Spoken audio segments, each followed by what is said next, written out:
According to Humphrey by Betty G. Burney. Chapter 2, Nightlife.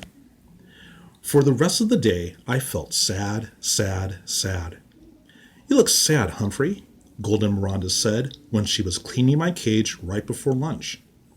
According to the chart Miss Mac had left, it was her turn to take care of me, thank goodness. Miranda was the best cage cleaner and never said yuck. She put on throwaway gloves, then cleaned my potty corner, changed my bedding, gave me fresh water, and finally, oh joy, gave me fresh grain, some lettuce, and mealworms. This will make you happy, she said as she slipped me the special treat she brought from home, cauliflower. Naturally, Miranda had good taste. I promptly saved it in my cheek pouch until I could store it in my sleeping house. Hamsters like to stash food for the future. After my cage was taken care of, I felt well enough to observe Mrs. Brisbane more carefully.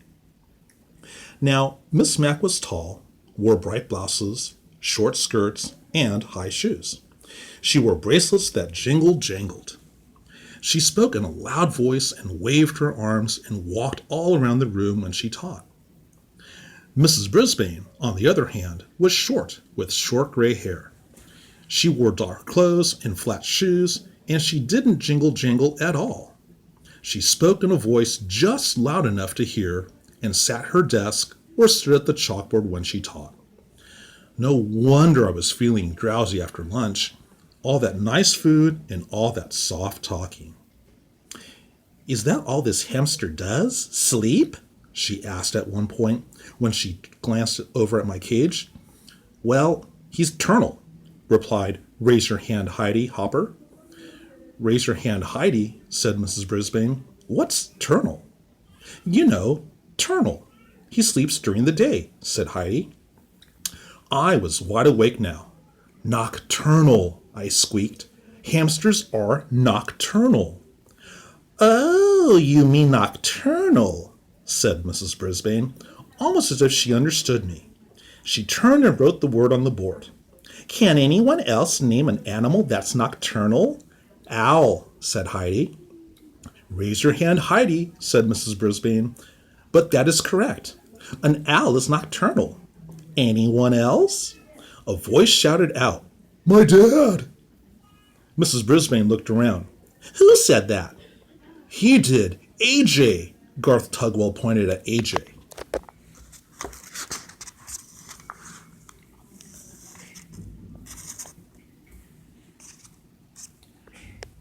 Both boys sat at the table nearest to my cage. "What about your dad?" Mrs. Brisbane asked. AJ squirmed in his seat. "Well, my mom always says my dad is nocturnal 'cause he stays up so late watching TV. Stop giggling, Gail, and a few other students snickered. Mrs. Brisbane didn't crack a smile. "Her use of the word is correct," she said, "though technically humans are not nocturnal. Any others?" Eventually, the class came up with more names of nocturnal animals, like bats and coyotes and opossums, and Mrs. Brisbane said that the class would be learning more about animal habits later in the year. If she just looked at me, she could learn a lot. But I noticed for the rest of the day that Mrs. Brisbane stayed far away from my cage, as if I had a disease or something. She read a mighty fine story to us in the afternoon, though. In fact, I couldn't get back to my nap afterward. It was about a scary house and these scratching noises and a ghost. Thump, thump, thump. The ghost came down the hall. Oh, I had the shivers and quivers. I have to say, Mrs. Brisbane knows how to read a story. Her voice changed and her eyes got wide, and I forgot about her gray hair and her dark suit. To squeak the truth, my fur was on end. The story had a funny ending because it turned out the ghost wasn't a ghost at all. It was an owl. At the end of the story, everybody laughed, even Mrs. Brisbane. I was beginning to think that life with this new teacher wouldn't be so bad.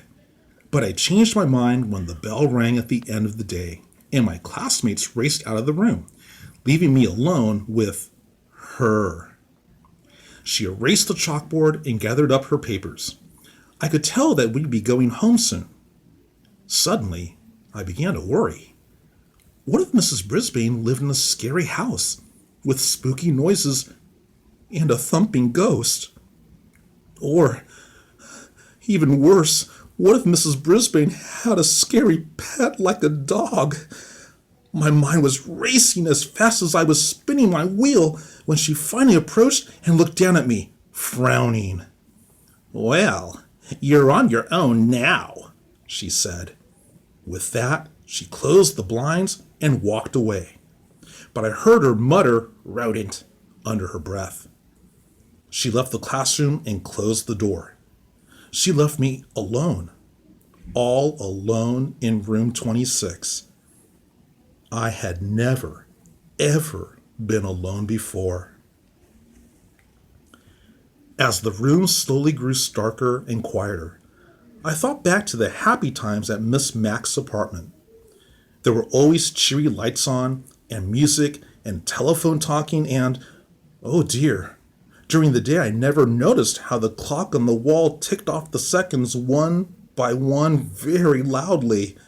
Tick, tick, tick. I was feeling sick, sick, sick. I wonder if there were any owls around room 26, or ghosts. I tried to pass the time by writing in my notebook about Petorama and my days at Miss Mack's apartment. Writing took my mind off my jittery nerves, but eventually my writing paw began to ache and I had to stop my scratchings. If only I could roam free as I had at Miss Mack's apartment.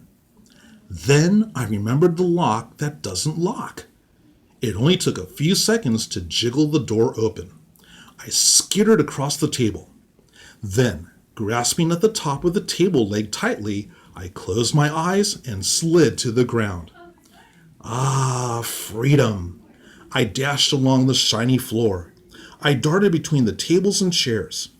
I stopped to nibble a peanut underneath Stop Giggling Gail's chair. It tasted delicious and made the coolest crunching sound. I chewed and chomped and gnawed and nibbled, and when I stopped, I heard the sound. Thump, thump, thump. Just like the story Mrs. Brisbane had read us. Thump, thump, thump. Closer and closer down the hall, coming toward room 26. Then rattle, scratch, rattle, scratch, thump, thump, thump.